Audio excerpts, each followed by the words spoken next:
Deuces Wild motherfuckers! Yeah! Woo! Here we go, I am in Texas. I am in Texas right now, and I'm just letting you know they're loving life that you're cursing in Spanish. Nice. Dude, let me tell you something, because you say you're in Texas. I don't believe you, though. I'm looking at a fucking giraffe in the background. Is that Texas or is that Africa? We have a giraffe right here. So the guy that owns the property that we're at right here, he travels around the world and hunts everywhere. You got a giraffe right here. Up on top of the giraffe is what they call a scimitar oryx. Over here, let me get out the way. This is a gemsbok. That's another African animal. Back over my shoulder over here, we got a white-tailed coos deer. There's all kinds of species around here, but we are here to talk baseball. Well, first let's talk about the mountain lion next to the giraffe. Oh, you like that, huh? We got a little mountain lion action. And you being Mr. I'm gonna go out and run 400,000 miles and shit. Guess what? You gotta duck and dive out of the way of mountain lions. So you need to carry a pistol with you, jackass. Dude, so I have a buddy of mine that went on. Mountain lion's up here, by the way, but the bobcat's over here. But okay, so that's okay. Yeah, that's all right. We got everything. I can't tell. It looks like there's a big cat back there. And so I actually got a buddy of mine. We call him the Silent Assassin. And he went on he's a huge hunter. And this is the guy, grew up a big time Giants fan. Jason Henderson's his name, played high school baseball, played in college at Santa Clara. And he was telling me, because he's such a big hunter, he had followed your hunting exploits post-career. And he tried to tell me that you were a better hunter than you were a baseball player. I'm like, get the fuck out of here. So, I've been an outdoorsman my whole life. I love it to death. I do it all. I mean, shoot a shotgun, shoot a bow, shoot a rifle, I hunt and fish, the whole works. And, this is one of my big trips. Matter of fact, you can see there's Trey Clark right there, ladies and gentlemen. What's up, Trey? TC killed a big deer the other night. And, myself and a good buddy, George Vollen, we both got really good ones today. And so it's been a great trip.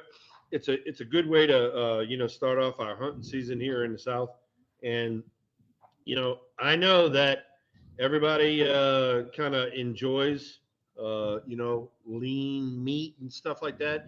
It doesn't get any better than wild game. And we are carnivores, so I'm enjoying it. All right, Thrills. So before we get rolling here and talk about the brand new manager of the San Francisco Giants, which I know I'm thrilled with, I can't wait to get your opinion. We need to recognize our title sponsor. And give me a sponsor. Give it to me. This is brand new title sponsor presented by. So it is Deuces Wild, presented by Bet Online. Bet Online? Bro. All you people in the chat room, go in there and fork out the cash, baby. Fork it out. That's right. The last of the major pro sports league kicks off this week, and Bet Online is your top spot of all your NBA action. It's fantastic. With MLB postseason, NFL and college football and NHL in full swing, Bet Online is your number one source for wagering news, odds, trends, and predictions. Get everything NBA at your fingertips with both desktop and mobile apps. I downloaded their app today. Head to Bet Online to get in on all the action. And don't forget to use the promo code BLEAV, BLEAV, all capitals. Bet Online, where the game starts, bitches. Bitches. Hey, I man. am loving life. We have gotten away from the tequila sponsor, and we are into the betting sponsor. Of all people that would get us a betting sponsor, is our co-host, our wonderful co-host that bets on every freaking game possible. Well, if we're good, hey, we will not accept your try. I know we're getting approached by a lot of people to try to sponsor this program, but unless you're involved in gambling, tobacco, alcohol, or firearms, we're not fucking interested, man. We're just not interested. we have parameters that we're working here. Oh, that's hysterical. Hey, so real quick, because right now the tequila is going to take a back seat. 818 is for this one right here. This is Dad Water. Look at this guy. What is that, dude? That looks like that freaking stash that you had on the T-shirt the other day. So good, man. This is Dad Water. It's blood orange. It's tequila with natural flavors. I've never had one of these. The guy sent us, dozens of cases, and they are a potential sponsor, but they said, hey, look, Burnsy, we only want you pimping the product if you love it. So right here on Deuces Wild, I raise one up to the first ever try of Dad Water. And by the way, ladies and gentlemen, while he's doing the first ever tequila shot right there, Will the Thrill is hunting at the Jag Ranch, J-A-G Ranch. They have camo cups that you can put your Jack Daniels or your new tequila sponsor in. Dude, Dad Water. So Dad Water actually started as Mom Water. This tastes fucking fantastic. It's almost scary. It's like 5.4% alcohol by volume. These will get you fucked up, man. But you know what? Right, so they'll get you fucked up, but you'll wake up. Yeah, you took a big swig. Okay, what are you thinking? I'm thinking that, if the buzz will come quickly, and I'm also thinking I could really taste the hydration in the water. And you're playing for the tie. Ladies and gentlemen, we have hydration and fucked upness. Yep. So I'm enjoying our new sponsor, Dad Water. There we go. All right, dude. So the big news of the day, besides the National League Championship Series Game 7 going on behind me, is the fact that the San Francisco Giants hired my former manager, your former teammate. The reason, at least one of them, why you and I met for the first time in 2007 in Arizona. Bob Melvin, your thoughts? My thoughts. Teammate, guy who grew up doing it the right way, has always been a class act as far as the manager position goes. He has been with Oakland. He's been with the Diamondbacks. He's been with the Padres. All the players love him. Nobody's going to say anything bad about him. Uh-oh, we got a double and RBI right now. Whammo. Who hit that, Trey? Stott went the other way with one. Well, it's interesting. So Bob Melvin, I personally think that it is a, we had talked last week about getting a veteran manager and somebody that's going to kick some people in the ass. Bob Melvin is kind of a version of Bruce Bochy. He does things the right way. He does it behind closed doors. He doesn't do it through the media, stuff like that. And so personally, I think it's a good hire. Well, you know what's great? Because I obviously can tell you this through experience. He said the number one thing that he really strives for as a manager is communication. He said that when he first got traded over to the Giants, Roger Craig was a fantastic communicator where he would tell him, look, Bob, you're going to play in 2 days. You're going to play against this pitcher, and this is why you're going to play against this pitcher. And so he had this plan. And I could tell you through my personal experience of playing for him, he would tell me the early going, Burnsy, I'm going to get you in here. I'm going to get you in here. I'm going to get you in here. And then we're going to get you hot. And then you're going to fucking play every day. And I owe a lot of my success that I had in the major leagues. I owe a lot of potentially him helping build this studio in this house because he gave me the opportunity and he was always an awesome communicator. Yeah. And that's the big thing. And you know this from the standpoint of, being a ball player, you want that. Yeah. catch the ball. Yeah, another base hit. Yeah, base hit. Found a hole off the end of the glove. Left fielder got the ball, made a good throw into third base, and Perdomo missed the catch. Might have had him Stott back pick there. So one of them things.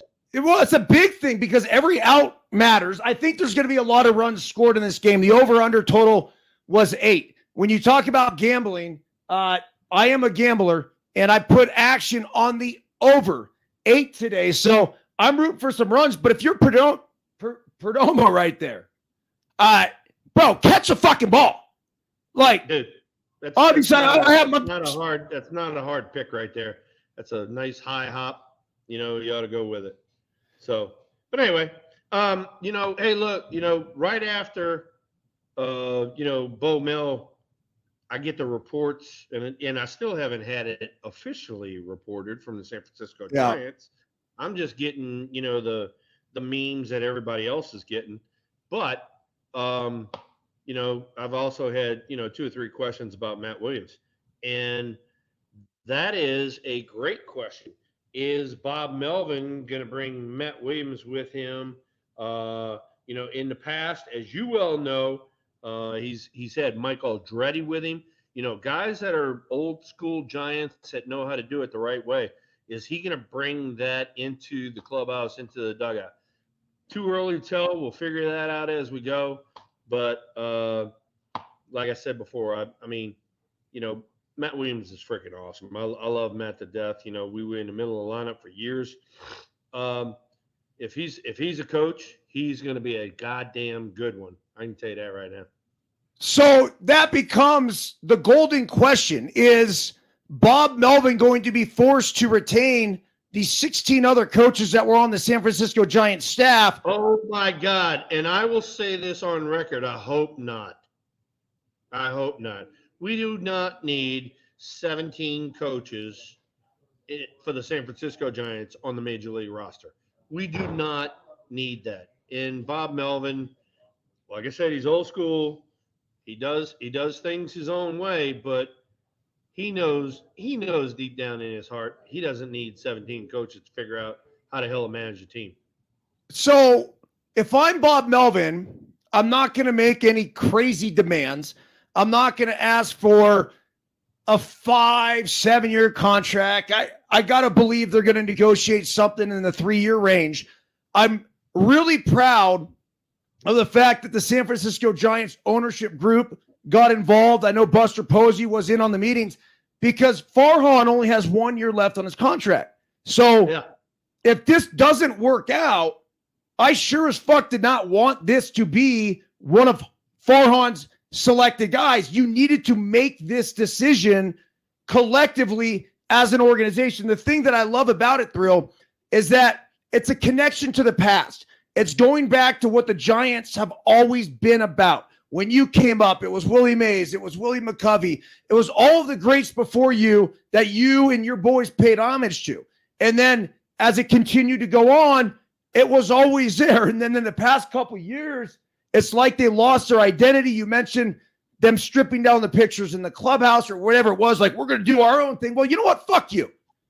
Do your own thing. And then that's going to get your shit packed up and move on out of here. So I just will tell you this. When it comes to Matt Williams and everybody else, I hope that Bob Melvin goes above and beyond to restore the culture of the San Francisco Giants. And he brings guys like a Matt Williams, like a Mike Aldretti. Dude, I said it this morning on the Daily Hustle when this news broke. I would love to see you in a much bigger role than what it is now. Now, what that is, I don't know. But I get what you're saying. This is where it would fit, bro. This is where you would fit. Like, this is guys that know you, guys that understand you, guys that get you, right? You and Kapler, for example, if you guys ever spent too much time in one room, I think it would just combust. So this one works. I mean, I'm not gonna play the pat you on the back and tell you what you want to hear in front of your face game. I'm not gonna do that. All right. I'm the guy that, hey, tell me the truth. I'm a big boy. I might not like it, but I respect where you're coming from. All right. Don't pity pat me. And Bob Melvin is that guy. Bob Melvin, you know, if he and I need to have a talk, we'll be behind closed doors.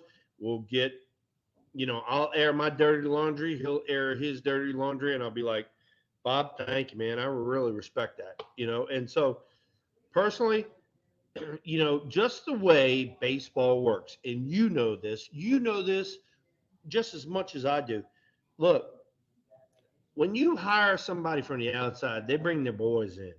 They don't keep status quo. And especially since status quo had 2 straight years of losing. So I do expect to see some changes. So there you go. Huge situation right now. The Phillies have their number 8 hitter. Old, tomahawk chop, Atlanta tomahawk chop that didn't work. Oh my God. See ya. Get lost. All right. Stott did a good job right there. That ball is right down the middle of the plate and down a little bit. Left-handed hitter just stayed inside of it. It was actually their number 9 hitter, Johan Roas. He's defense first center fielder for the Philadelphia Phillies. Castellanos, Thrill, I wanted to ask you about him because he's been really scuffling, man. You know him personally. So what about Nick? Nick's he was on fire. He absolutely crushed it in the division series. He was the hottest hitter on the planet. And he's gone from the hottest to the coldest. He can't hit shit right now. Is there anything that you've noticed? I'm going to start just say with one observation and say that his whole load is starting really late. So correct. I couldn't have got that any better. You did. Thanks, Trey. Oh, this drink is brought to you by Trey Clark, ladies and gentlemen, and our new title sponsor, the Tequila Guy, with the stash, Ahoya, some shades, a little prickly hair, which I do not have any of, and Daddy Water, Mad Water, whatever you want to call it. No, I think we call it Daddy Water, bro. They call it Dad Water. There you go. Look at I think we go with Daddy Water. I like Daddy that. Water. I'm liking that. Yes, sir. So anyway, to get back to your point, Castellanos is getting started late, and so what he's having to do is he's having to pick up the ball earlier and rush through his swing. That's why his decision-making process is not good right now. He's swinging at a lot of balls out the zone. If I'm the hitting instructor right now, Philadelphia, I'm going to say, hey, look, slow it down, start a little bit earlier, get in a good hitting position. Let's make it be a strike, and let's attack from there. There you go. So we got a kid, Thrill, that often will fall into that trap. But this kid also has, next level potential. And literally he's here, and his load is like his bat's like this, and he comes like this. And when he does this, and there's like a slight pause, it's on. Yeah. When he does this, and it's one continuous motion, he's screwed. So I tell him uncomfortably early. Yeah. You're here, get here, slight pause, go. Hitting's timing, man. You know that. Yeah, no. I love it. I really love it. And the one thing that you talk about it a ton. Hopefully, everybody in the audience has paid attention. They've listened. You want to get started early, and you want to land or whatever your timing might be. You want to make sure that you're down and you're seeing the pitch, and you can recognize whether you're swinging at a strike or not, and have time to recognize that. The people that are getting down, they're getting down late. They're having to rush through shit, and that's not how it works. A little base hit right there, man on first, nobody out, and then here comes Perdomo. Last time Perdomo came up with a man on first base or in a clutch situation, he bunted. So we'll see what happens here. And you got Hoffman up in the pen. He had some finger issues the other night, but yet he came in throwing freaking split fingers all over the place. So, it depends. For me personally, I got to face Hoffman, especially with running scoring position. I'm looking split finger.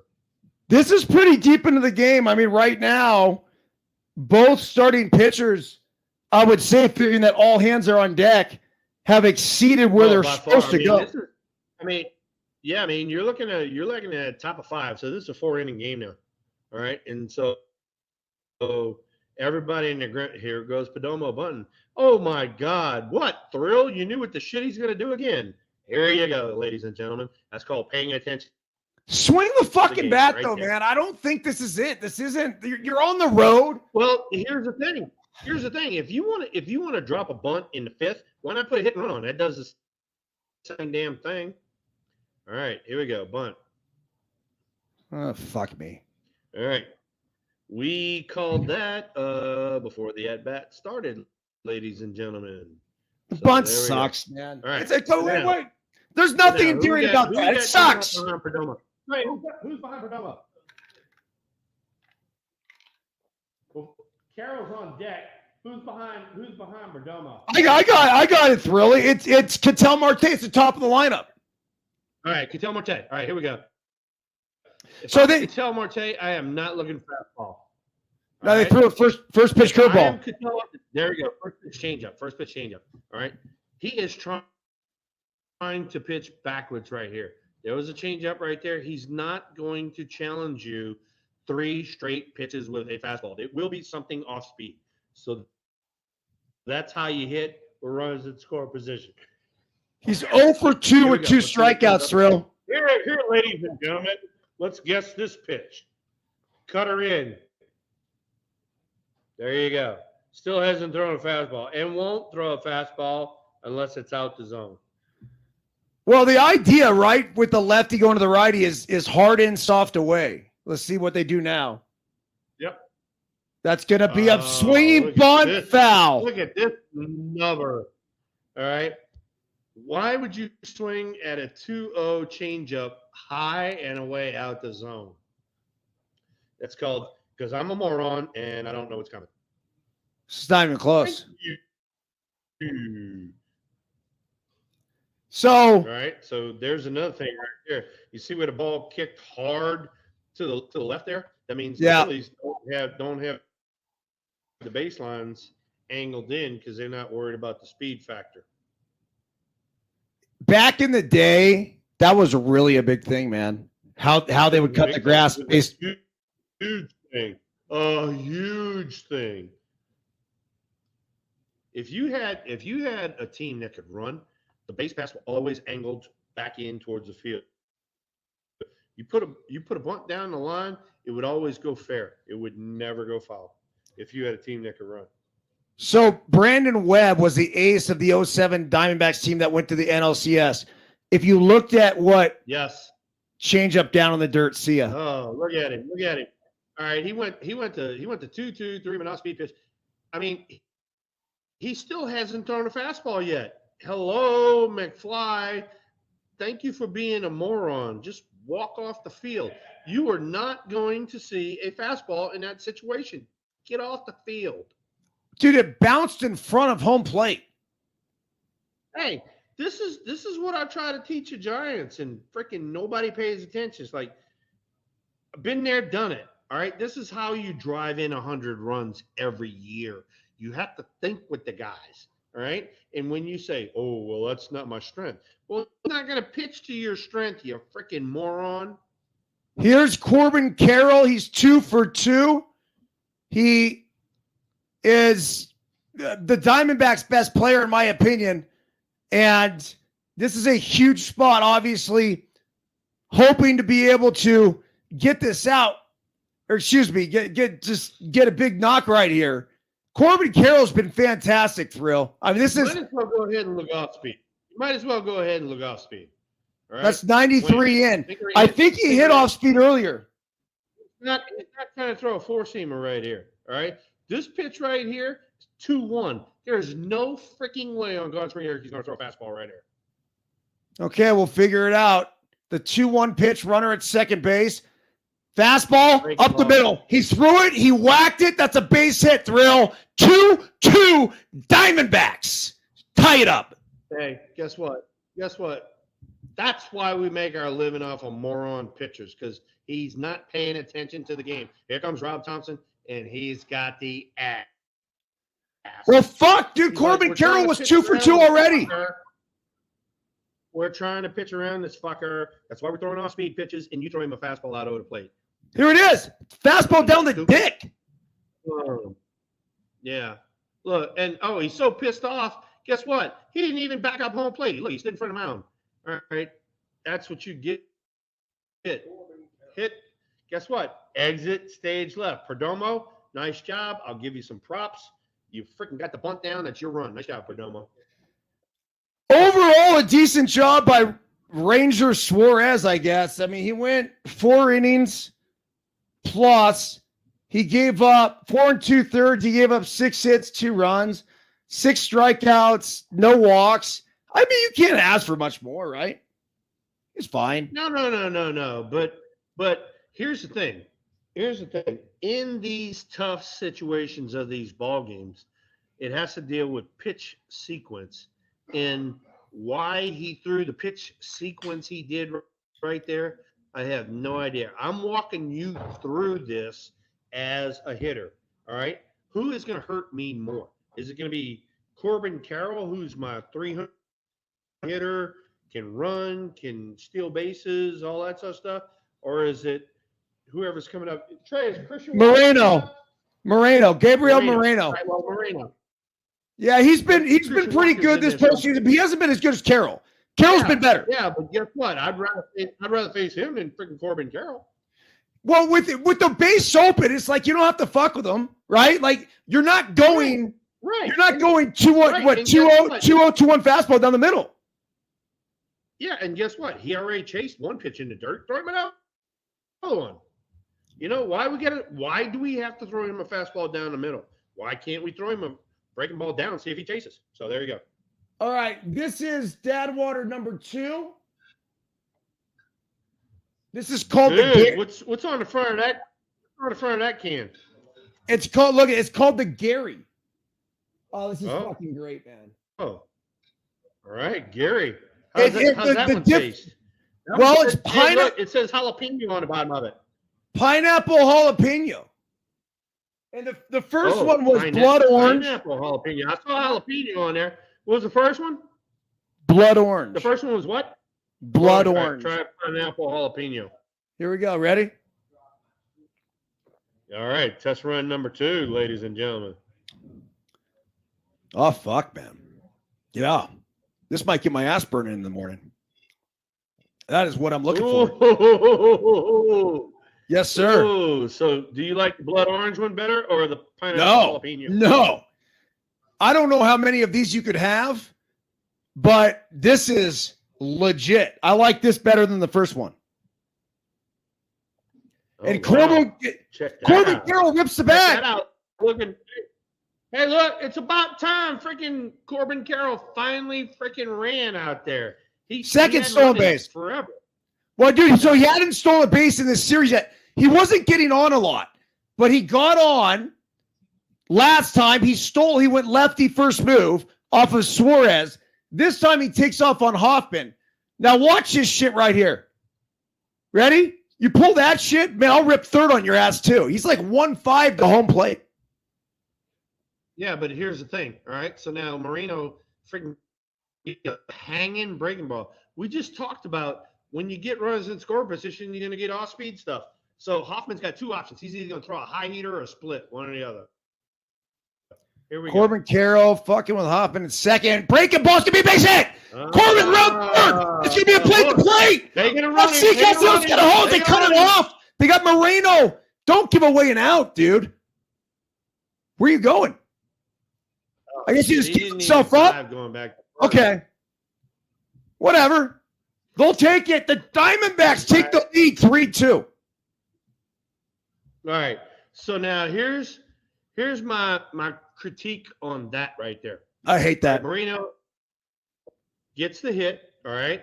Yeah. He gets the hit. Whammo. He fakes going to second. Harper or whoever it is cuts it off. All right. They're going to give up the run because it's the 5th, and they're going to get the out. Well, dude, if you hung up in a pickle, try to get out of it. Harper's got to give it a little whoop, one of these numbers right here.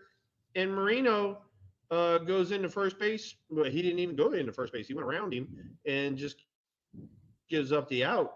Marino is also the guy that in the ninth inning of one of those games, he peeled off at second base when they turned the double play. It's like, dude, you got to stay in the shit for a while. You can't just bail out all the time, especially in the game 7. Game 7, you got to find a way to stay in the shit. All right, Thrill. I'm going to 1,000% agree with you because there's two things here. Number one, don't just give up the fucking out, bro. He was not going to be out at home. They were not throwing Corbin Carroll out. The ball was not hit hard enough. No chance.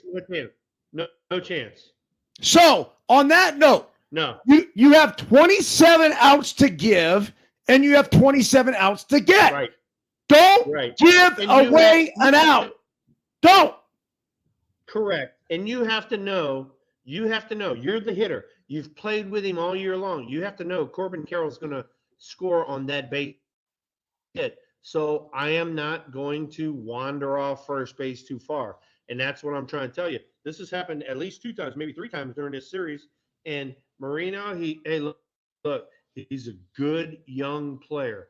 He's a good young player, but he's a fucking moron when it comes to being a tactician. And somebody needs to tell him. Somebody needs to grab him by the collar and say, look, meathead, Carroll's going to score on that. You can't get picked off first base on that. Well, I think that's exactly what I like. Look, whether you're the manager or the base running coach, I think, and this is, Bruce Bochy was really good at this and he even told me this. He's like, I'm a military chain of command guy because you have to be very careful when you crush it. They're going to take a look at this right here. So this is the point. Right. There's zero fucking shot they're getting Carroll. Stop when you hit first. What are you doing? And then when you go into first base, oh, and I'm clapping for myself. Oh, I got an RBI. Yeah, but you made a fucking big-time base running blunder, you dumbass. I do agree with you, too. Like the peel-off thing. No, number one, don't give up an out. Let's just say Matt Williams happened to be the base coach, right?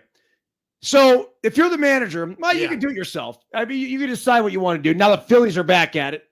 That's the Schwarber? Yeah, because we got Schwarber up there, and he's 1-0, and we're going to throw him a fastball right down the middle. What kind of freaking morons are we?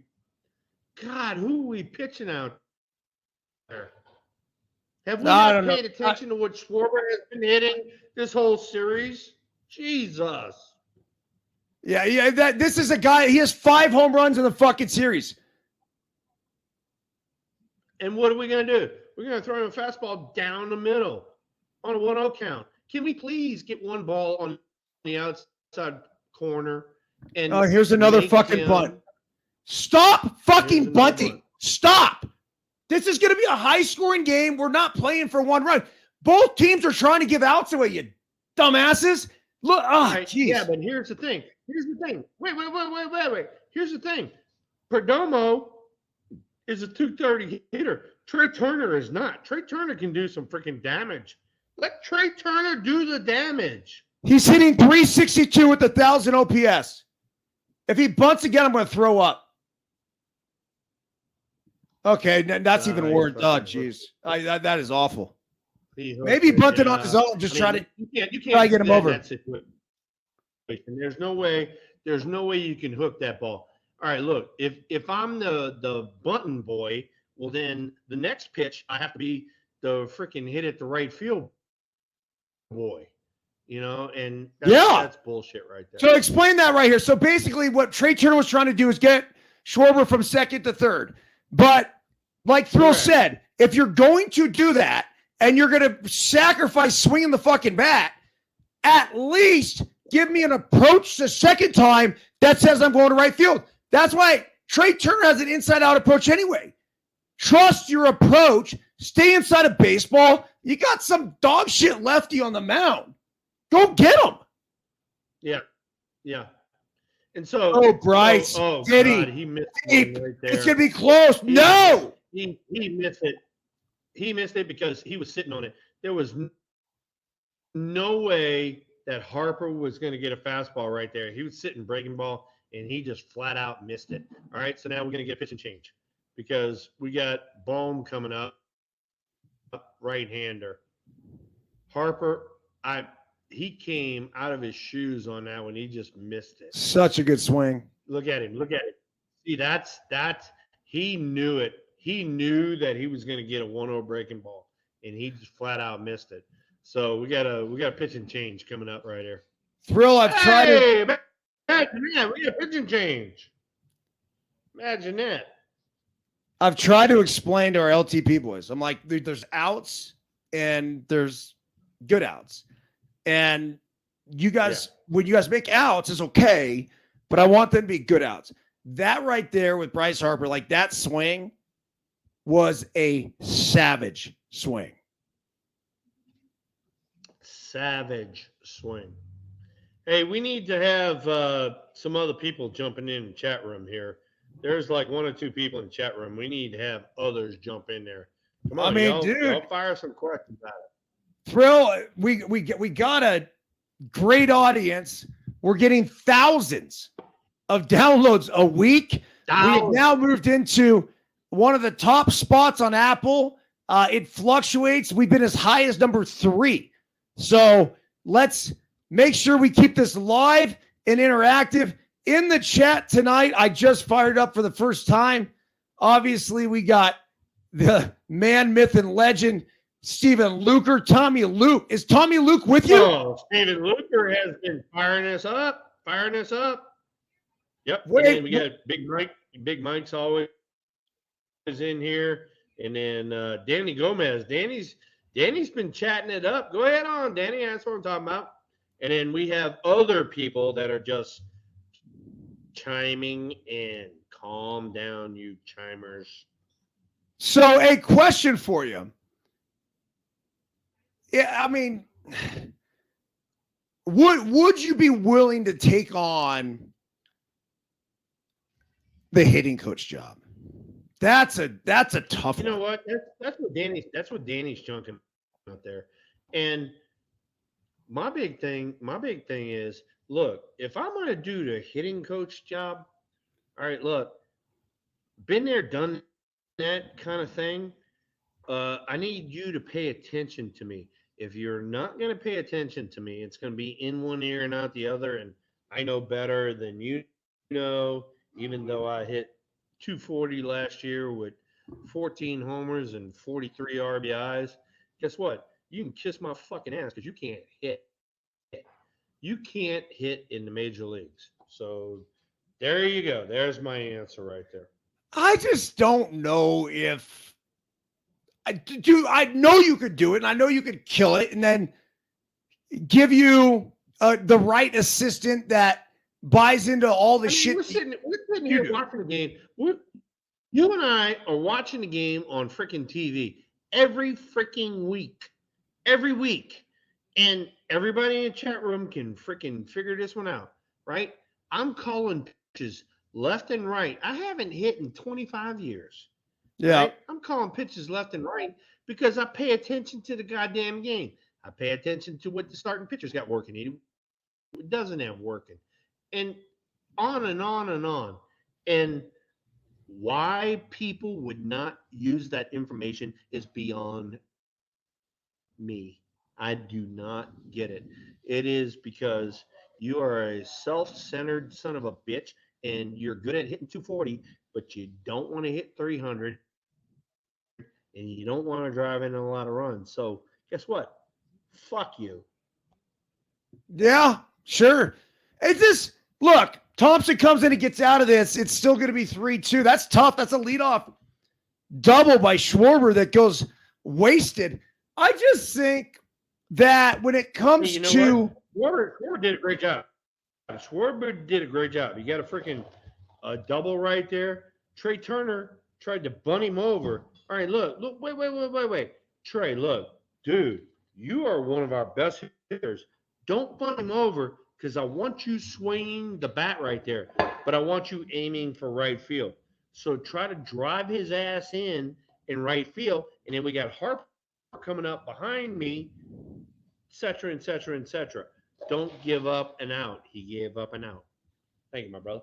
Hey, ladies and gentlemen, from the Jag Ranch here in Texas, Jack Daniels says hello. And we are dealing with Dad Water, our new title sponsor. And we have jalapeno and what? Pineapple. Oh, pineapple. Pineapple jalapeno. And we also have Bet Online is actually the new title presenting sponsor. Dad Water, I want to respect them because they said, if you and Thrill like what we have, then basically we're all in on a sponsorship. I said, okay, send it to me first, then we'll get some out to Thrill to see if he likes it, and then from there we can make a decision. But all due respect to them, here's the thing about it, right? Is that they want us to pimp a product we like.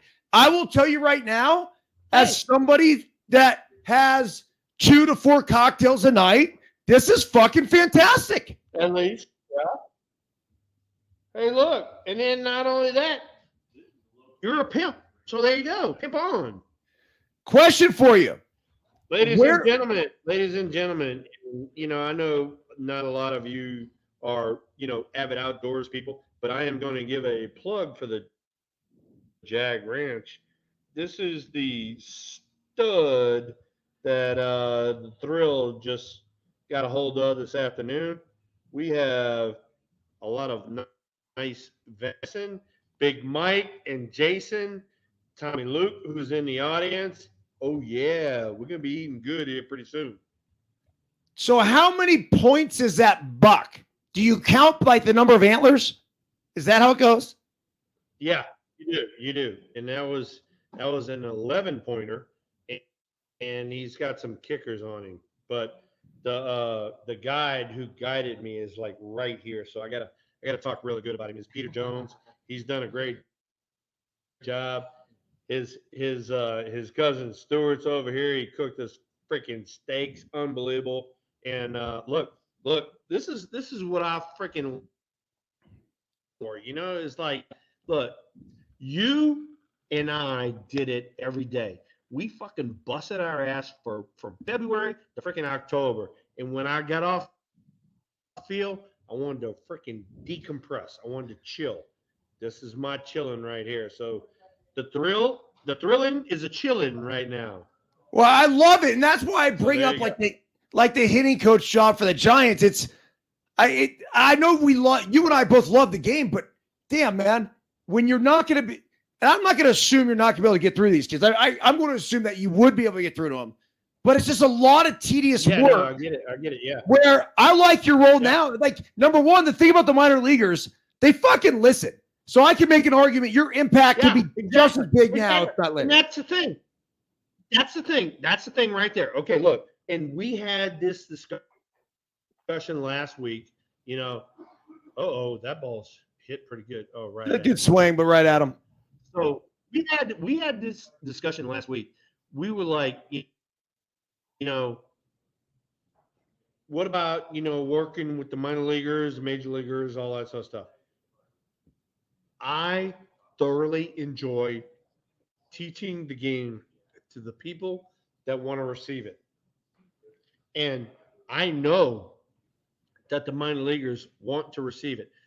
Some of the major leaguers, and especially the major leaguers that we have on our roster right now, they do not care about what the previous regime did. They don't care about nothing. They don't care about going out there, taking batting practice, taking fly balls up against a wall. We've talked about that. Oh, and by the way, while we're talking about this, all right, and I've had this discussion with everybody here. Kyle Tucker, and I'll go on freaking line and say this. All right, Kyle Tucker led the AL and RBIs. He is in a very protected spot in that lineup. All right. He's behind Altuve, Bregman, Jordan, Abreu. He's behind four freaking studs, and he Yeah. led the AL in RBIs. But I'm telling you right now, two of those fly balls to right field in the freaking series that the Astros just lost, Yeah. freaking Kyle Tucker should have made those catches. He Yeah. should have made those catches. And it's probably because he doesn't work on it. And, that's the reason why. So I'm going to bring this back to youth baseball, as I always do, and say that we Why do had. you do that? Well, major leagues. Why we got to do youth baseball? Because we had 2 balls dropped this past weekend, Thrill, in Las Vegas in this big time 30-team tournament, super regional NIT perfect game.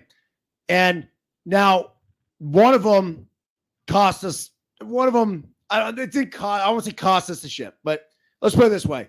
Bro, we went there and fucking dominated. Boys played out of their ass. It was awesome.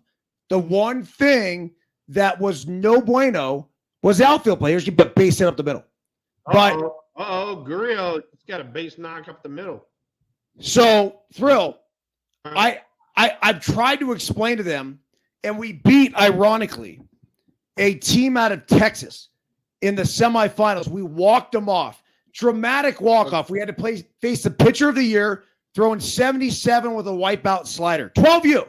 77 from 50 feet, wipeout slider. The team, I get it. All your Texas boys are there. The name of the team is Furia National. So it was an epic fucking. But they're not baseball dudes. They're hunting dudes. So they're good. Well, again, whether they give a shit or not. So we play this team. We get through and we get to the ship. It's us and this other team, Reed Johnson. We face them all the time. This is probably like matchup number 9. It feels like 900. And this is a team that will take advantage of every little mistake. So we had a couple balls fall in the outfield that should have been caught. It is everything. And here's the deal. A couple of the kids, this happens. I will always promote the multiple sport thing over and over and over and over again. The bottom line is you do have to, when you're playing at this level, like you have to make sure you're routinely taking these balls over and over. Like I was a dog shit outfielder. I cannot tell you how bad I was. But it got to the point when I got to the college level where I would go out and take 100 fly balls a day over and over and over and over again. Now the problem, Thrill, is what you're talking about. And this is a problem that the Giants had this year, is that their defense was horrendous. And so what happens is there's so much emphasis on offense and hitting and fucking money lies and RBIs that the defense gets sacrificed. You cannot ever sacrifice defense. You just can't. So totally without a shadow of a doubt, 100% agree with you. All right. You have to, and this was how it got broken into me, was how many times are you going to be 3 for 4? And they go, not as many times as 0 for 3. And they go, boom. And so, but you have to kind of rate what's going to happen. Am I going to make a diving play that is going to save the game, or am I going to get a base hit up the middle that's going to win the game? It is like, seriously, and for everybody in the audience here, it's like 8 out of 10 times I'm going to make a diving play before I am going to make a base hit up the middle to win the game. And that's just the way it is. And so that's why you and I have talked about forever. We have talked about this forever, how you need to work on defense more than you need to work on offense. Offense is sexy shit. That's the sexy shit. Oh, I'm going to go out here. I'm going to take 100 swings, and I'm going to do all of that. No, No, you need to work on the 25 balls up against the wall, Kyle Tucker, that are going to save us from losing the ALDS and going to the World Series. That's what you need to work on. And that shit doesn't happen no more. Well, it's sad because one of the things, and this is what the players should know, that is valued tremendously, and I would give analytics a lot of credit for this. Now, how accurate it is, I gotta believe it's pretty accurate, especially with AI coming. But you are getting judged on your fucking defense just as much as your offense when it comes to your WAR and all that other shit. Yes, by far. By far. And if you want to make money as far as a free agent goes, they want to know what your defensive prowess is just as much as your offensive prowess, because they already know the offensive prowess.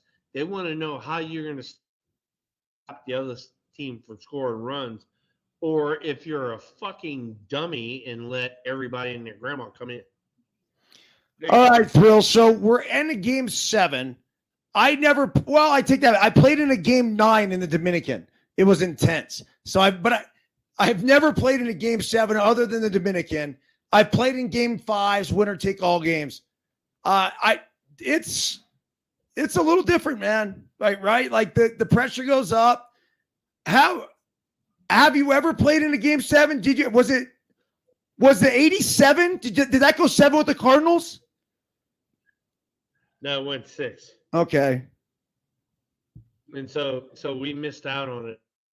But I mean, kind of game 7, game 6 mentality. Sure. Yeah. What is it? Hey, all hands on deck, dude. I mean, all hands on deck. And so, like right now, this kid Thompson's throwing right here. He's got great shit. I like this guy a lot. He's got great shit. But he's filthy. He's coming from down under here.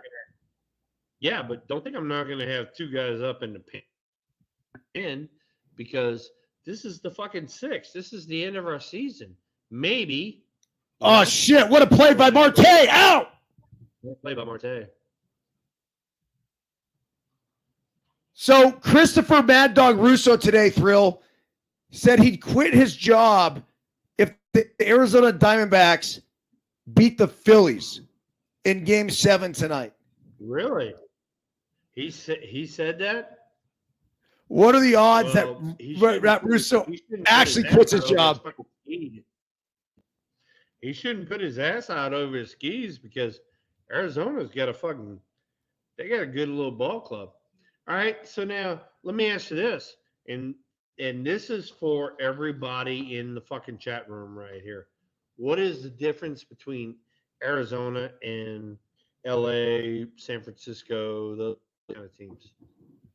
Real Muto to left field. Hold on a second. It's run down. Yeah, Arizona's way better defensively, bro. They're way better. Arizona was legit defensively. Arizona steals a fuck ton of bases. Arizona is a complete and total ball club. Exactly. No, right? No, let's go to the one beforehand. Arizona steals a fuck ton of bases. Arizona goes with speed and defense. Okay? Who did that in the past? Let's think about it.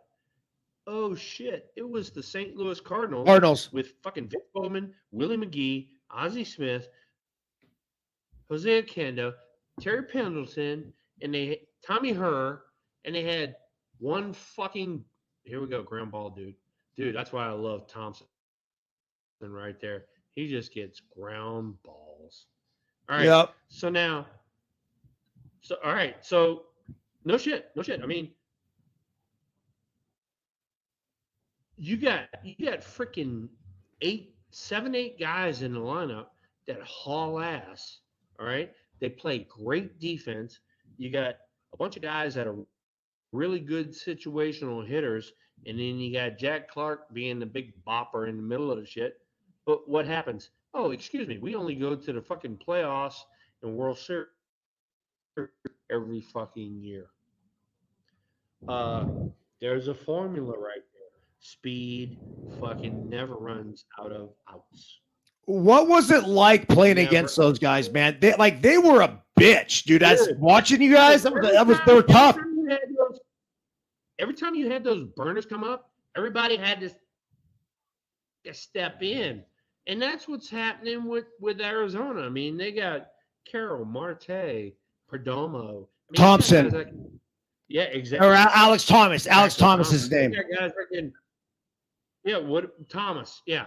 But they got guys that can burn. It's like, dude, they put more pressure on everybody else.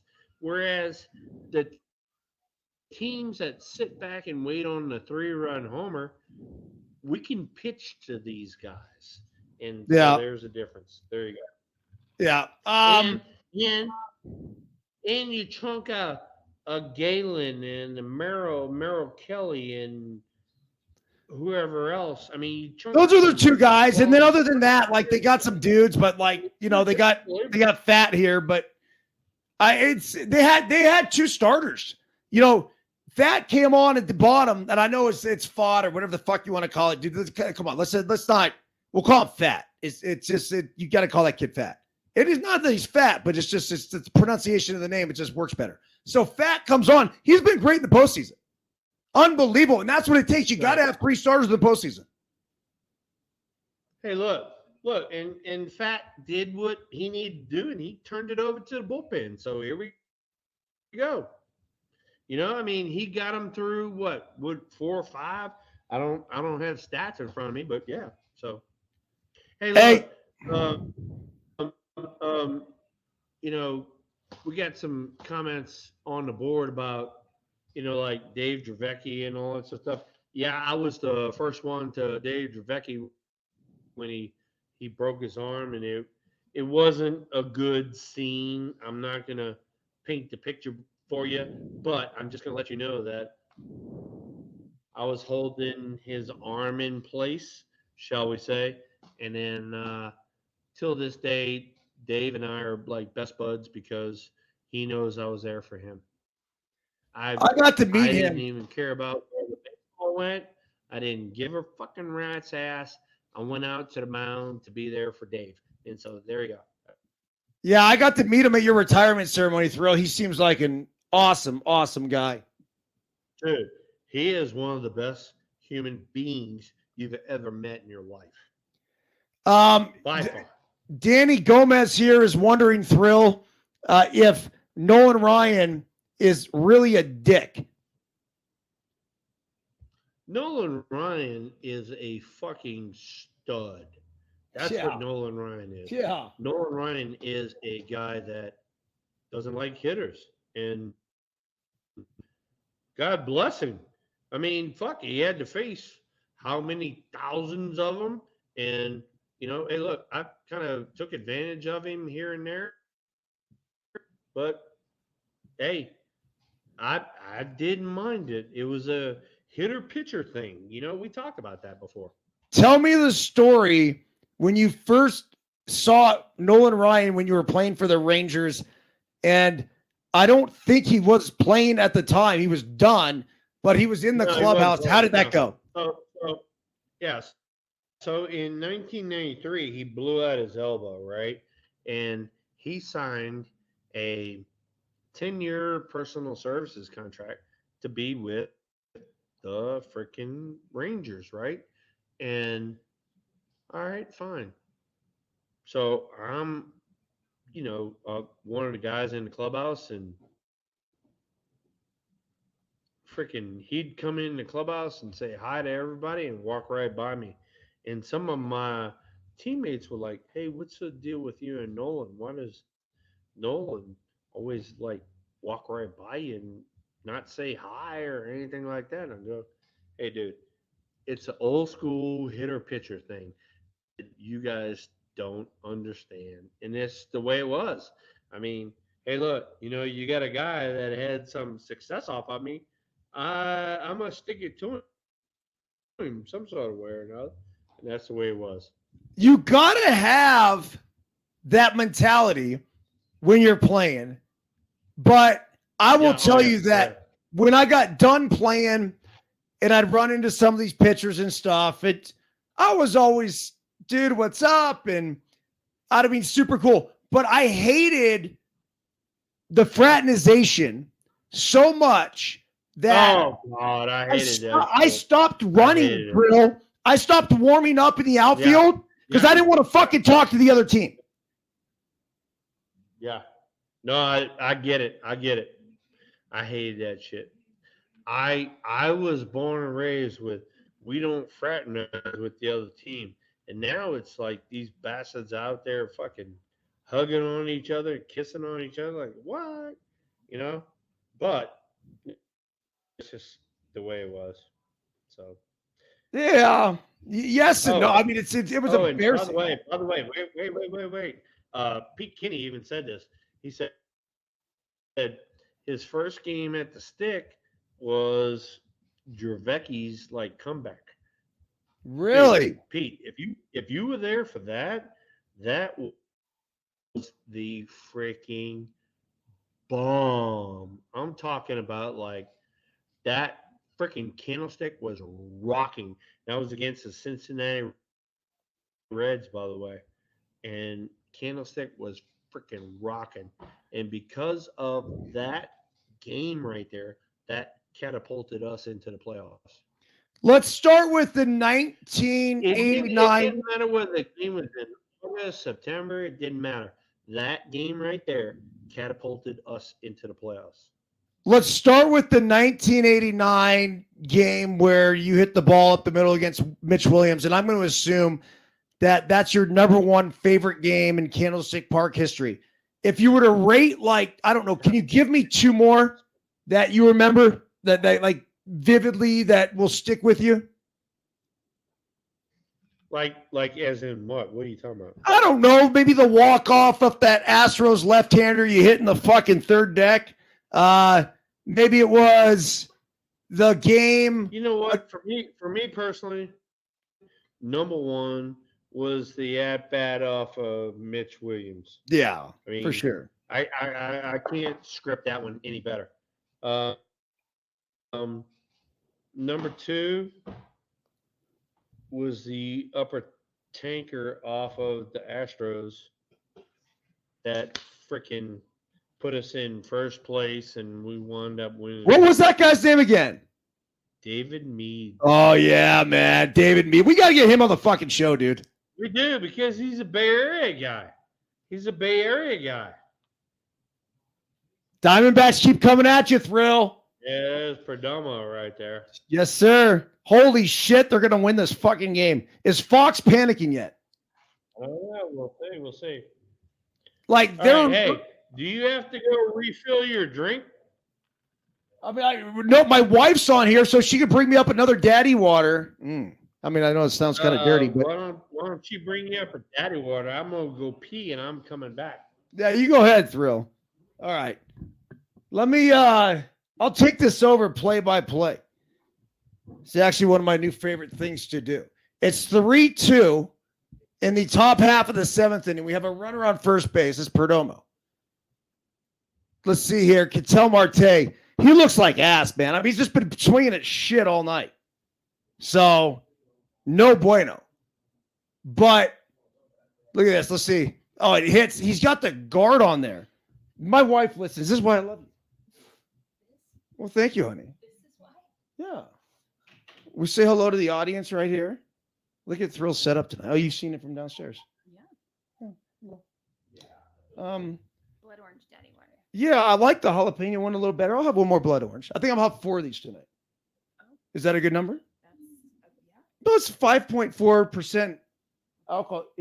No, this one's 5.4. Oh, the daddies get more than the mommies? Yeah, the daddies get more than the mommies. Here. That's got to get worked on. Mommies need it more. Okay. Well, what's for dinner, by the way? Tacos? Here we go. We got an extra base hit. Ketel Marte, Perdomo rounding third. Oh, shit. You got to send them. One out. Do I hear your phone? I can hear me talking. That's kind of cool.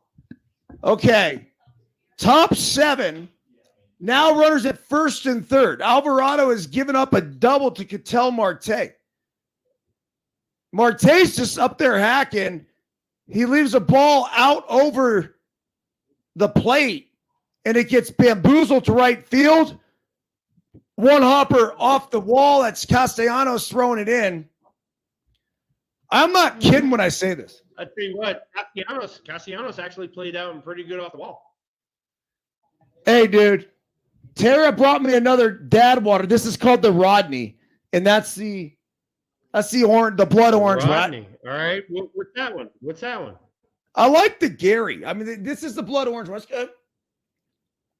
They're about the same alcohol as a beer. What's like most beers are like 4 or 5%, aren't they? Unless you're in Utah. Yeah. Do you think they should have sent them there? Yeah. Here's the thing. As soon as Marte hits that ball, you know there's no body on the face of green earth that's going to catch that ball. I mean, Marte hit it the other way down the line. You got to be on your freaking horses running. Infield's in. Corbin Carroll at the plate. 100-mile-per-hour fastball thrill. This would be, believe it or not, I mean, with this guy on the mound right here, and I know Corbin Carroll's great, this wouldn't be a bad place for a squeeze. I just don't know how much he bunts. I mean, if he bunts a ton, yeah, maybe. I don't think – I think you're right. I don't think he bunts much. So it's like, all right, let him fucking hack away. And you got the infield in. He's going to shove it right up their ass right now. Here's the pitch. Swing and a miss. So he swung through two. He's going to have to tighten up that swing and put something in play right here. All right. So they have traditionally been pitching him in. So if I got to guess right here, I'm going to look fastball in. We'll see if he comes up with another one. Yes, he does. Oh, he fouled it. Right. So you notice the ones up he couldn't get to. This is just somebody that's just paying attention to the game and how he's being pitched in the past. So there you go. 100, 100, 101, 100. Here comes another fastball. He gave it the courtesy shake. Bam! Fly ball. This will get it done. Hey, that gets him a run. Yep. And there it goes, Thrill. The Arizona Diamondbacks taking a 4-2 lead. It's getting us closer to our lead. Yep. Hey, so check this out. We bet on the over tonight, which is 8. And so there's zero way that the Diamondbacks could lose this game and the under happens. So as a Diamondbacks fan, I'm fucking ecstatic because they're not losing. And if they happen to lose, at least my over bet hit. I'm thinking selfishly. Zach Wheeler. Here comes Zach Wheeler out of the pen. Here's your stud starter. This is so good, dude. Really is. This is great freaking TV right here, man. Oh, and Tara Byrnes, I love you. Hey, Thrill. I can't believe you putting up with the guy that's got his fucking hat on backwards. Love you. There you go. Look at that backwards hat, though. I mean, give it. This is a brand new one. Hey, I do got to give you a little no filter backwards. I'm Byrnes. I'm dude. But hey, Tara's a stud in a relationship because we have to figure out what we're doing for dinner every night. I just can't believe we're having tacos. Like, she usually will never make me tacos because they're a pain in the ass. She fries the tacos, everything else. But we're getting tacos tonight. Dude, she's a taco fanatic. You know she's a taco fanatic. Thrill, question for you. Give it up. So I'm about to tweet something out, and it's kind of I think a big statement. It's not a big statement, but I think it's very truthful here. The Texas Rangers, your former team, are going to be in the World Series. The Rangers could be taking on the Arizona Diamondbacks. It's looking like that right now. In terms of like total fan base between the Rangers and the Diamondbacks. I would say like those are two of the smaller fan bases in baseball, although their communities will get behind them. But you just don't have that national appeal like the Phillies, like the Red Sox, like the Dodgers, like the Yankees. There's probably Totally agree. Totally right? agree. All right. And so where are you going with this? Fox is fucking going to be pissed. Fuck 'em. I mean, what do I care? Fuck them. That's what they get. Like, hey, fuck them. That's what they get fucking being a TV station. You got to fucking take the good with the bad. And guess what? The fucking Rangers, they're in Dallas. That's fucking cowboy country. How many fucking people do you think watch a fucking Cowboys football game? I had to fight this shit the whole time I was in fucking, with the Rangers. It's like, dude, they're fucking studs. It's like, just because you're in fucking cowboy country doesn't mean that that's the only fucking sport that's there, And guess what? Same thing with Arizona. Arizona, hey, look, they got some fucking big time baseball. They got basketball. They got the Cardinals. But guess what? Nobody's fucking up on top of the shit. Arizona right now, they're on top of the shit. Here we go. It's shit, dude. It's a region of the country, though, man. Like, look, the Diamondbacks have been into existence for 25 years now. So they should be building up a decent fan base. And we've talked about the Rangers. They do. Rangers have been around for a while. They just don't have the long history of winning. And so what gets fan bases on board is either long tradition or winning. I got to Texas in 94, and we had never won. And we won 3 times in the next freaking 4 years. There you go. They got behind you guys then, I imagine, right? Oh, yeah. All of a sudden, we started winning. It's like, oh, shit. The fucking Rangers are winning. Here's Wheeler. That's a nice. That looked nasty. That's a 2-2 breaking ball. That's a fucking just a piece of it. Oh, I can't do nothing with that. Yeah, here we go. So here's Byrnes. Runner on second, 2 outs. I'm looking that far away. All right. Shit happens. Sit down. Now it's up to the Phillies.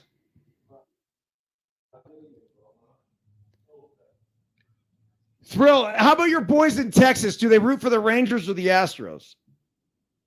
No, fucking. Some of them are from Dallas, and so they're fucking straight Rangers. Rangers. Some of them from the coast, and they're straight Astros. So all the guys I'm hunting with down here, they're coast guys, and they were so fucking fired up for Dusty, and shit didn't happen,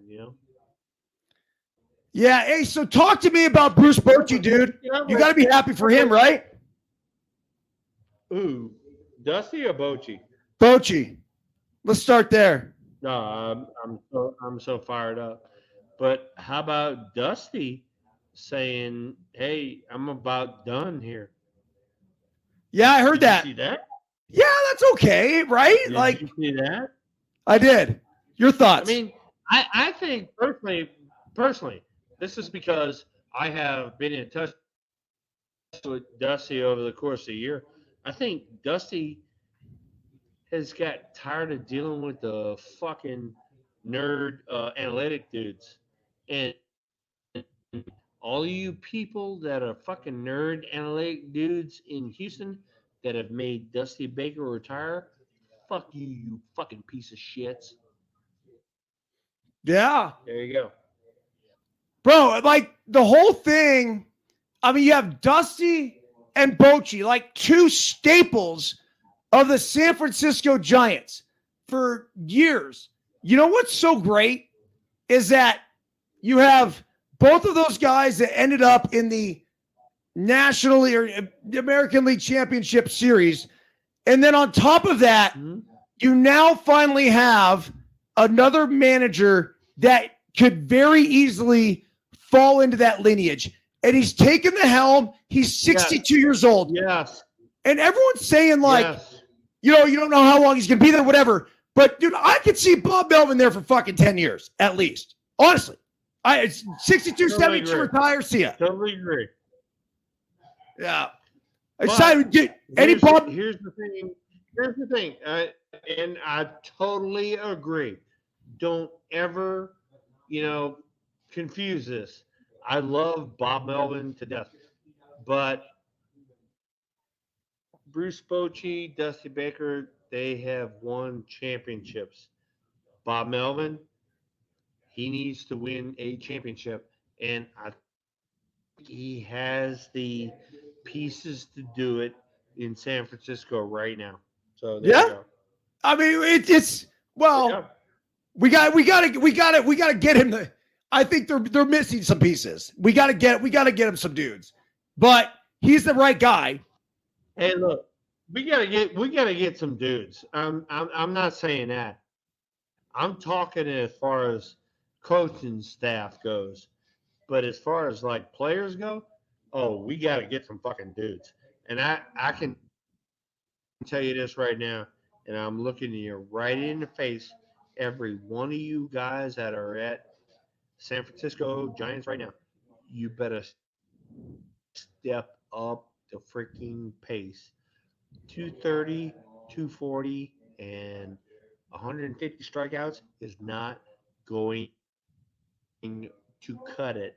You will not be a San Francisco Giant ever again if I have anything to do with it. There you go. Yeah, not unless you're hitting fucking 35 and driving in a fuck ton. Nobody's hitting 35 in that fucking lineup. I already fucking told you. I fucking looked right in the camera. I told you the same thing. Hey, look, if you fucking give me 14 and 55, that's not going to cut it. Sorry. I can find a fucking rookie coming up from Double-A that can do that shit. Get the fuck out of here. Yeah. Tara's on here. She says a scout who was with the Astros was the only guy that would let Altuve into their complex for the tryout. No one believed he was old enough. I don't know the context. She said we need someone that rides a Harley to take over that clubhouse. I think she's talking about the Giants. Look, the Giants, I don't even know if Tara knows this, but they hired Bob Melvin today, honey. Like, it's on. Like, this is awesome. This is the greatest thing that's happened to the Giants in a long ass time. I cannot be any more thrilled, and I'm glad. I got to believe ownership stepped in and said, we're going to have a huge fucking say in this hire. Marsh swings and misses. Hey, look, you fucking know fucking Rob Dean really well. Ask him. Yeah. You know what, though, dude? And it's the same way, and you know this as well as I know. I don't abuse our relationships. Like, I could ask Rob anything whenever I want it, and I 90% of the time am going to get a very straightforward answer. The same way I'll get one from you, but I also don't want Rob thinking, hey, I'm coming to him. For a long time, this is actually kind of a funny story, but Ken Rosenthal would reach out to me, and he would have me reach out to Rob. And I became a liaison between Ken Rosenthal and Rob Dean. And there were certain things that Ken would, want to know. And obviously there's certain things that Rob would want to reveal. So I was totally transparent with both of them. And instead of them talking directly, which they probably should have, I would just say, Rob said this, you can only report this. Then Ken would say, thank you. What about this? And I go to Rob, what about this?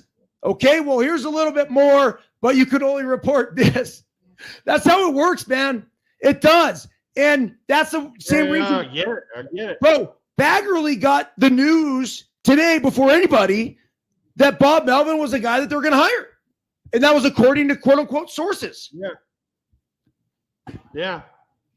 And Baggerly is a piece of shit. Is he? And Ken Rosenthal is a piece of shit. That's Ken's bad. the way I it is. like. Look, I don't know Baggerly. I like Ken. I know Ken. Like Ken's. If you ask Ken not to do something, I know Ken from way back.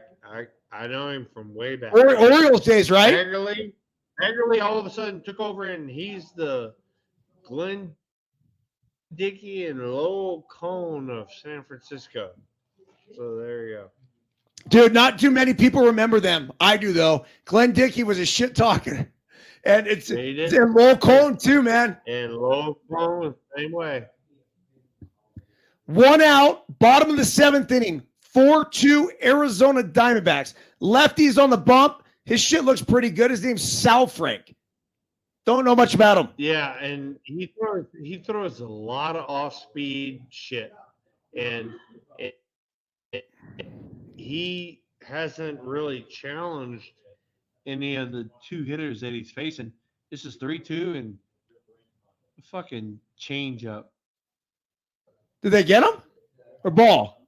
Now that brings the big boy to the fucking plate.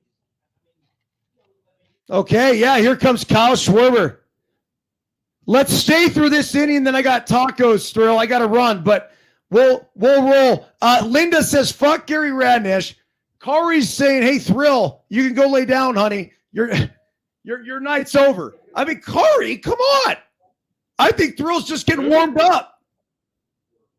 Who? Kari, our girl Kari's in the chat firing away. Linda, it says there's an announcement tomorrow. What's going on? She's in her own fucking world.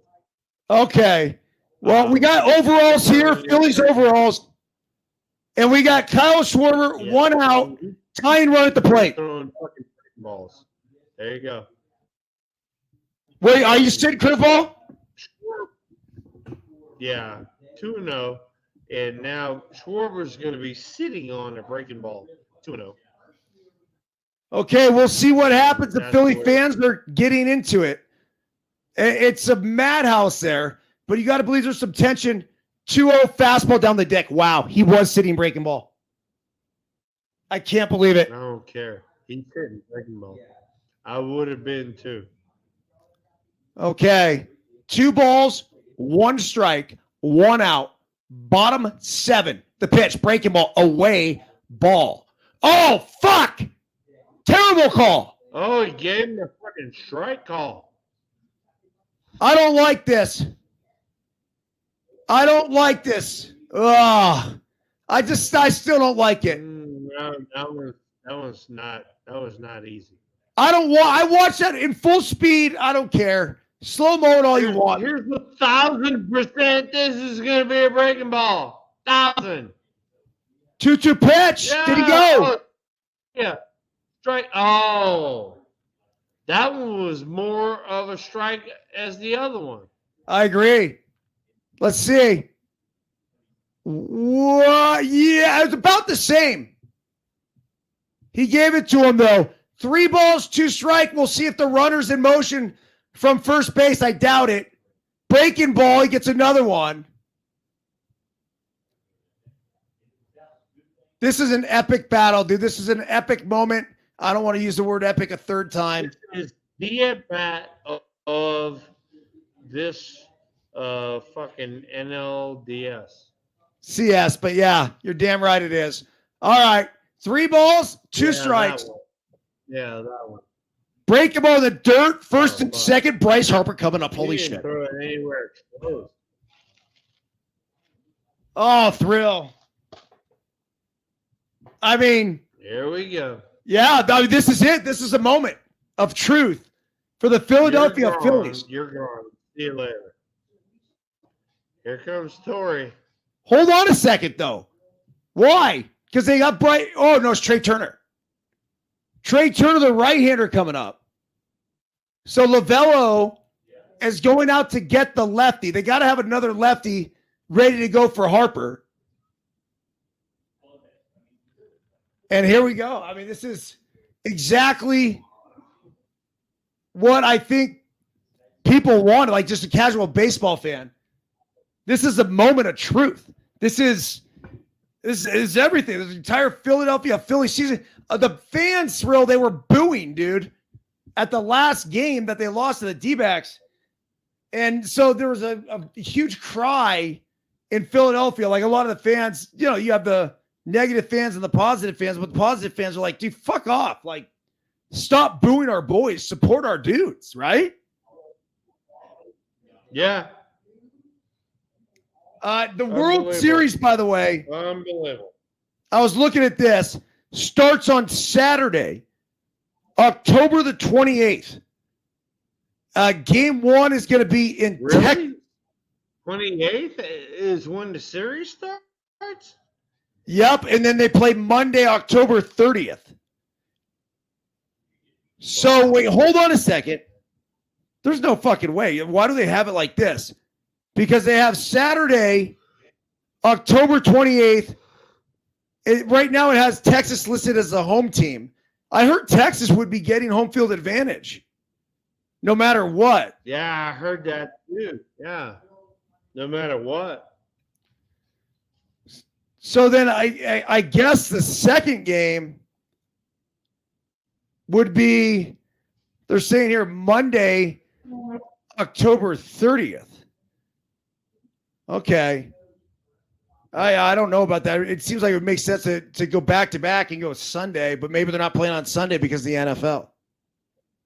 That's the second time I've seen this kid, Saul Frank. That's the second time I've seen him, like, kind of, I mean, give it up because he's a young pitcher and he doesn't want to challenge anybody.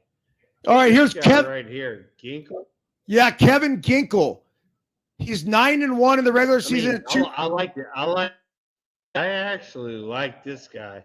This guy's like, hey, look, you know, this is what you're going to see. This is what you're going to get. And here we go. His numbers are really good. And he's facing Trey Turner, who's no stranger to the big moment. He has had some gigantic. Yeah, this is a huge at-bat right here. Oh, look at these guys. Look at these guys. Philadelphia, man. I mean, they're going nuts. Well, we'll see what happens. They're down 2. The pitch, slider, filthy. Like, you can't think you were getting a fastball right there, can you?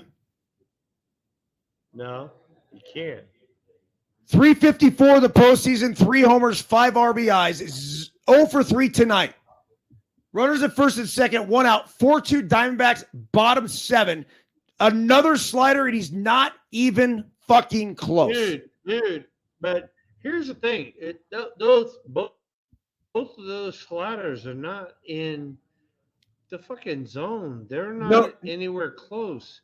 And Ginkle is going to throw another one just because. The 0-2 pitch. Oh, you dumbass. I wouldn't fuck around with that. I would not fuck around with that. What the fuck is he thinking? Yeah, that's idiotic. I would not, no chance, no way, mess around with that. Like, that's dangerous. I would throw 9 straight sliders if I had to. Here's the 0-2 pitch. Bingo. I would do the same thing. Same thing. Smart on Ginkle right there, making sure he stays at second because you do have the speedster out there, Pache.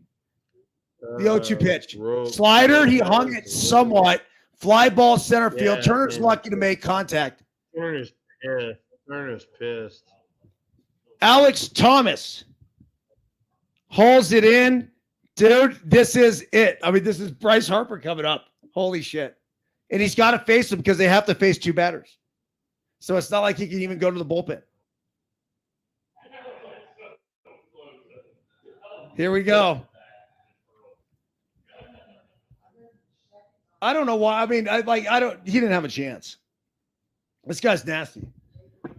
So the moment we've all been waiting for, 4-2 Diamondbacks, 2 outs, bottom 7th, runners at first and second, Bryce Harper. Arguably, one of the very best hitters in the game of baseball. You could also say that this guy is no stranger to heroics. He lives for the big moment. He's been a superstar since he's been 12 years old. The chosen one, cover of Sports Illustrated. Oh, a fastball down the dick. Thrill, fuck, you got to swing it. He was trying to come in, and right there, Harper was not looking breaking ball. I mean, not looking fastball. He was looking break ball. He was looking off speed, something or another. 1-1 pitch, ball taken down. Tensions are high. 2 balls, 1 strike, 2 outs. Torey Lavello, the UCLA alum manager, looking on. Ginkel from parts unknown. The pitch. Fastball, middle, fly ball, center field, just missed it. Alex Thomas. See ya. Wow. It was just, hey, I'm going to challenge you, and he missed it. That's the shit that happens. Wow. I'm with you, honey. And guess what? Because Ginkel got such good shit, I'd run him back out there next inning. Yeah, if he's challenging Bryce Harper with a fastball that a dick, why not? Yeah, I mean, come on. I mean, that's the way the shit works. All right, Thrill. I got tacos. I can smell them downstairs. I got kids chirping at me. We got to end this thing. Fantastic job. I appreciate you joining from vacation, dude. Hey, honestly, it means a lot to me in the podcast. Everything else, appreciate your boys letting me borrow you for a short period of time here. But good shit. The boys were cool as shit because they were like, "Hey, we're in hunting camp, and we can spend some time with Byrnesy, and then at the same time, thank you for letting me." Borrow Tara and your freaking gorgeous family. Hey, look, do your thing. We are going to knock this shit out next week. Believe it. World Series, dude. Next week. What? Rangers. There you go. All right, hey, I'll talk to you. Maybe we could do a couple of them during the Rangers broadcast, a couple of these alternative broadcasts. Yeah. And we could even time it. That'll work. Yeah, we can even time it better where maybe we come on a little later and take it right through the end of the game. We'll figure it out. Who gives a shit? There you go. Hey, all right, buddy. Look, hey, have fun. Tell the boys thank you. Tell Cherry. You got a fucking great. Yeah, hey, you got a great fucking support system. And then fucking Trey loves you to death. So, my dude. Hey, we're here for you. Thanks, buddy. We'll see you next week, Thrill. Bro, love you. Tara, love you. A little fucking give us some smell-o-vision shit. And everybody in the chat room, hey, bring it on next week. Let's go. Tell a friend. Give it the 5-star review on Apple, Spotify, wherever. Write a review. And one more thing for everybody. Boom. See ya!